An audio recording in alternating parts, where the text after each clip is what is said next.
Hey guys, how's it going? Kripparrian here. Today I want to give you guys the crafting guide for the Witchwood expansion. It is a video that you guys constantly bug me to make, and I don't think it's always suitable. For example, I think in the last expansion, most of the cards that were being played were largely class cards in very specific decks. There were almost no cards I would recommend you craft. And in general, with these type of videos, you have to be a bit understanding that things might change, but I would say at this point in time, it is pretty unlikely. My experience has been pretty interesting this last week. I have played mostly standard, and I have played a little bit of wild, and this crafting guide has some inspiration from that collective experience. Now, the best cards to craft are typically those in the classic set, because those cards are not going anywhere a year or two from now. While this expansion has just come out, about a year and a half from now, it will cycle out of standard, and most people, particularly those that ask for crafting guides, do play standard. So the safest cards to craft in the Witchwood expansion are number 1, Leroy. Because, well, first off, it's a classic card. Leroy has been seeing a huge jump in play, largely because there are a lot of new aggressive decks. A lot of the aggressive decks are Baku decks. Leroy is their odd finisher. A lot of decks play the Spiteful Summoner deck, and they need, kind of like some push, some burst damage as well. So Leroy goes in every single one of those decks. It's still going in some fairly obscure combo decks. It's being played in Miracle Rogue. I think Leroy right now is being played more than ever, and Leroy has always seen some play. So it is a pretty safe time to pick up Leroy if you do not have Leroy already, at least if you think you'd enjoy playing those aggressive style of decks.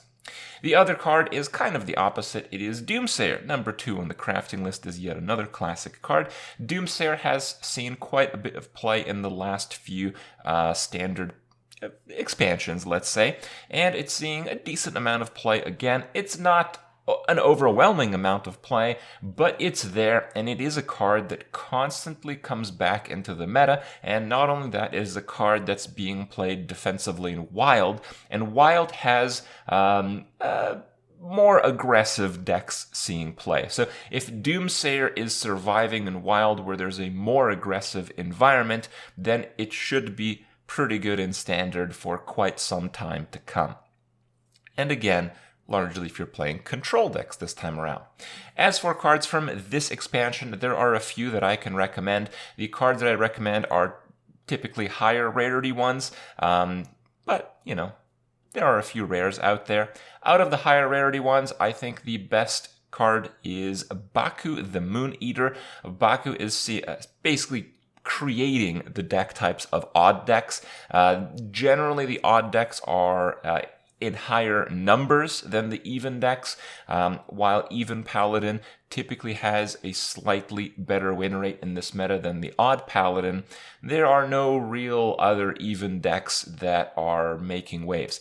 And in terms of Baku, you might think, some of the Baku decks are winding down right now. That might be true, but if you go ahead and play Wild, you will see that aggro Baku decks are surviving just fine in Wild, which means even though Baku might see some fluctuation in the meta, he's going to be around for sure, and people will continue to play the aggressive decks featuring the odd play style. So Baku is a pretty safe craft right now. Immediately, probably the best 3 decks are going to be Baku Aggro Din, Baku Aggro Rogue, and Baku Face Hunter. Those are probably the best 3 meta decks right now, but it'll shift, and this card is not going away anytime soon.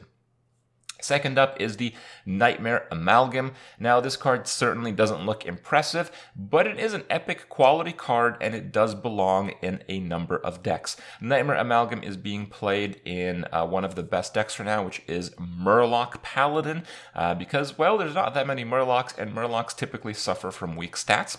It's also seeing play in some Spiteful lists that are running Dragon Synergy, notably Priest. Because, well, again, dragons are not that common, and dragons, while they have slightly better stats than murlocs, 3 mana 3/4 is premium and has always been premium. So if you really need to spend your dust somewhere, Night Amalgam is a card that's seeing play right now, and because of how the card works, I don't imagine we'll be going away anytime soon.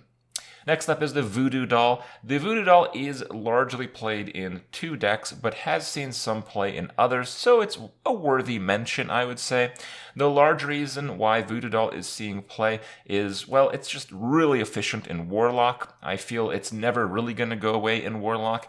I feel it's just better than Siphon Soul. So if it's better than Siphon Soul, it's going to see play in Warlock for a long time. It's seeing some play in the Control Mages, but that is largely because some of them are playing with the big spells archetype, and in other cases because other people are playing with the big spells archetype with the Spiteful Summoner type of decks. Whenever you get like a turn 6 Tarantus or something, there's really nothing else that's going to remove a minion like that. So the doll does have a unique effect because of the prevalence of Spiteful decks being played and Spiteful decks being played against, I suppose. And lastly, from this expansion, I have Shudderwalk. Shudderwalk is not included in any high win rate deck, but it is a card that will almost certainly be changed, altered, nerfed in some way or another, so you'll get your dust back. I think the Shudderwalk Shaman is actually not as bad as some people say it is. It requires some fine-tuning. You do have to play either a more control or a more zoo version. The pure combo Shudderwalk Shaman does not work very well, but the other versions actually do relatively well, and it's a deck that can constantly come up in the meta when people are playing too many controlling decks. So it's not a bad card, it's just a very safe craft on one hand because, well, I think it's a lot of fun to play this card. Some of you guys might disagree, but some of you guys will definitely agree. So those of you that agree, if you need something to try out, if you do want to delve into this expansion and just make a completely different deck in a pretty safe fashion, because this card is almost certainly going to get changed at some point, Shudderwalk is a pretty good way to do that. The other cards on my list are not from Classic and not from this expansion, but they are seeing a lot of play lately, and I foresee that they will see a lot of play in the future. So if you don't have these cards, it's certainly something you should consider crafting. Next, I have Spiteful Summoner. Of course, Spiteful Summoner is a card that is the center point of many of the top tier decks right now.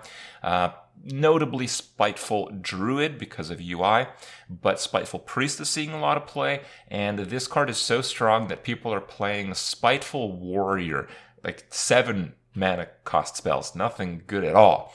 People are playing Spiteful Mages, again, not to too much success, but they're playing them. It's a very flexible card, and it allows you to play with a lot of different classes. I honestly hate this card, but whatever. It's a card that sees a lot of play, and the decks are pretty simple to build and execute. Then up, I have the Warlock Death Knight, Bloodreaver Gul'dan.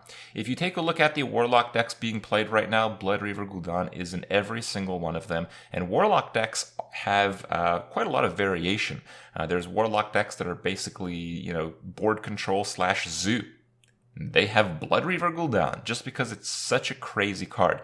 This card is being played in wild formats. Some people even include Bloodreaver in the Giants decks, even though that makes no sense to me. I did see a few of those. So it's just an extremely power level Death Knight card. And, well, I don't see this card not seeing any play unless Warlock gets completely annihilated. And I don't think that's happening for at least another year.